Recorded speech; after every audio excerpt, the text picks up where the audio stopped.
Je m'appelle Marc Frémont,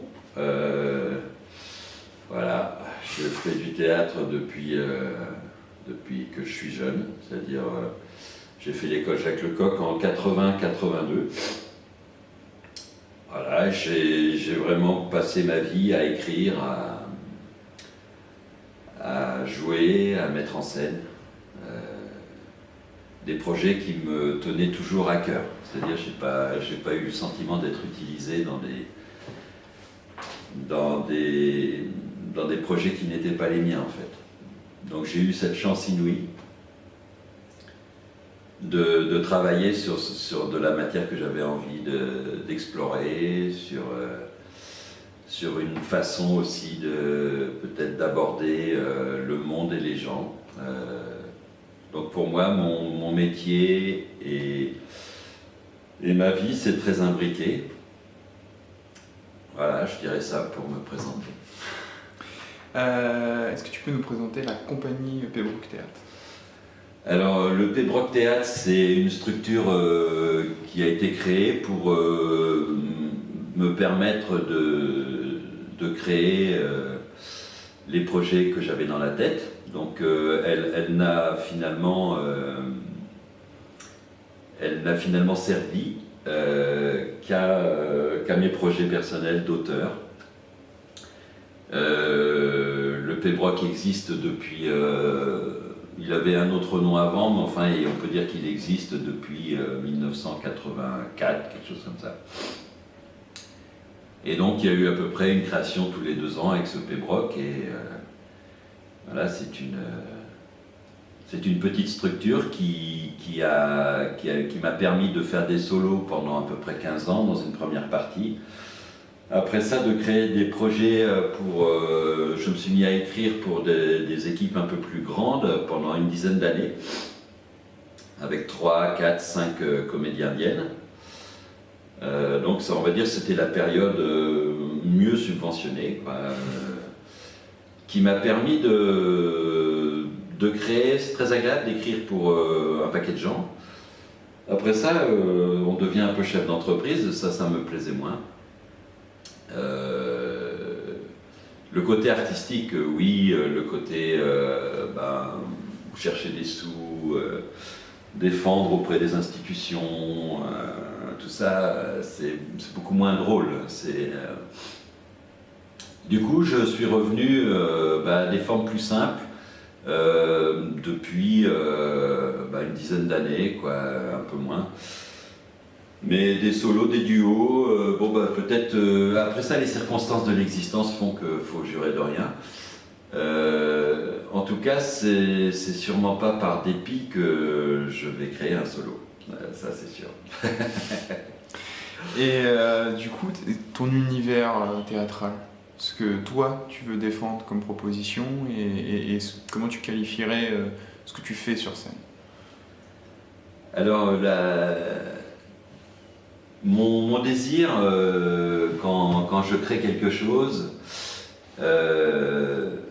j'ai envie d'être entendu, j'ai envie d'une proximité avec le public, donc je cherche en général des façons de faire pour être vraiment direct avec les gens le plus possible. Je m'éloigne assez peu du spectateur avec de la technique, qui souvent éloigne, ou en tout cas que je maîtriserais mal et qui m'éloignerait des gens. Il y a l'idée d'une parole, c'est-à-dire qu'il y a un peu au fond de moi des désirs d'arranger des choses. Je trouve le monde très brutal, donc les pièces peuvent être cruelles, mais l'envie de bousculer, oui, sûrement aussi.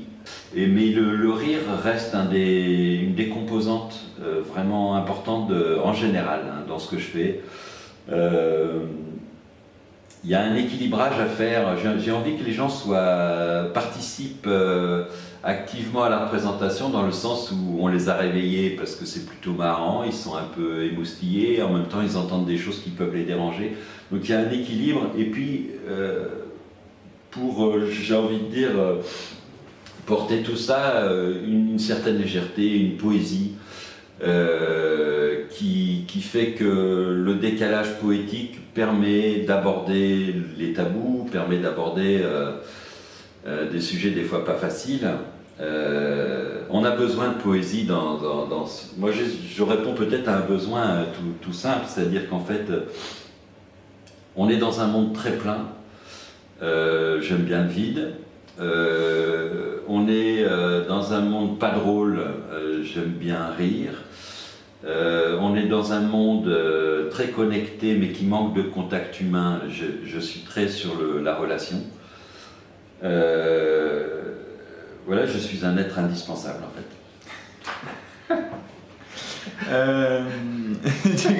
C'est pas mal.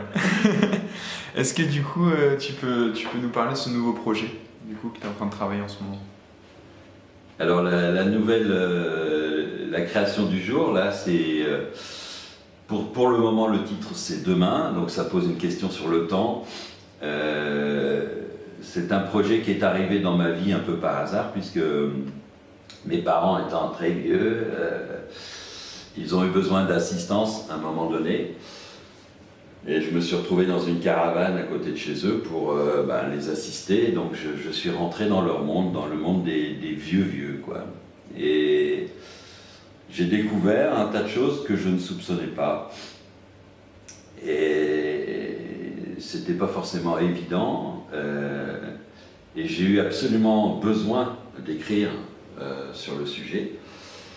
Alors, le résultat de tout ça, c'est que c'est, je pense, un spectacle assez émouvant, finalement, qui peut toucher beaucoup de personnes qui, à un certain âge, se mettent à s'occuper de leurs parents. Et là, on voit un peu la charge qui incombe à ceux qui s'occupent de leurs parents, parce qu'en fait, la société, ça marche jusqu'à un certain point, puis après, il y a des parkings, quoi. Et si on ne veut pas mettre ses parents dans des parkings comme ça, on se retrouve assez seul. Il n'y a pas beaucoup de collectifs, on se sent un peu seul. Et partager ses aventures avec ses parents, c'est aussi montrer que finalement, les premières petites lectures que j'ai pu faire à droite à gauche m'ont montré que les gens portaient tous des histoires familiales très lourdes et que le fait d'en lâcher une permettait à tout le monde de s'exprimer sur le sujet. Il y a besoin de parler de tout ça. Donc c'est pas un spectacle de solution du tout, c'est un spectacle d'observation. Alors dans l'observation des très vieux, il y a des fois des choses très drôles. Il y a un absurde. Il y a Tournesol qui était sourd dans Tintin et il est marrant. Parce que ça part à côté, finalement ça ouvre sur autre chose, et on se retrouve avec... il y a une poétique de ça. J'ai vu un très beau spectacle sur Alzheimer, où les personnages disaient des choses d'une poésie extraordinaire, dans le mélange des mots qu'ils pouvaient créer. Donc, dès qu'on rentre dans l'observation un peu fine d'un couple, de la problématique et puis des dérives,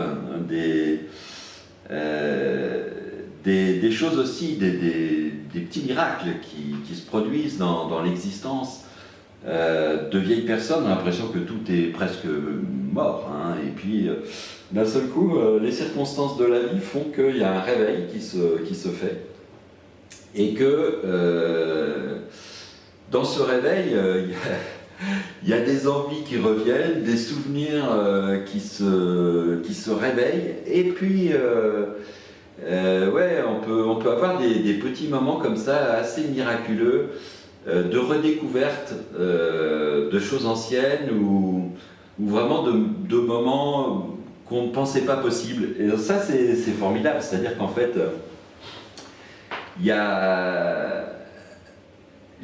Moi, j'ai assisté à une création d'un spectacle avec une chorale de vieux. Il y avait 100 vieux et qui chantaient.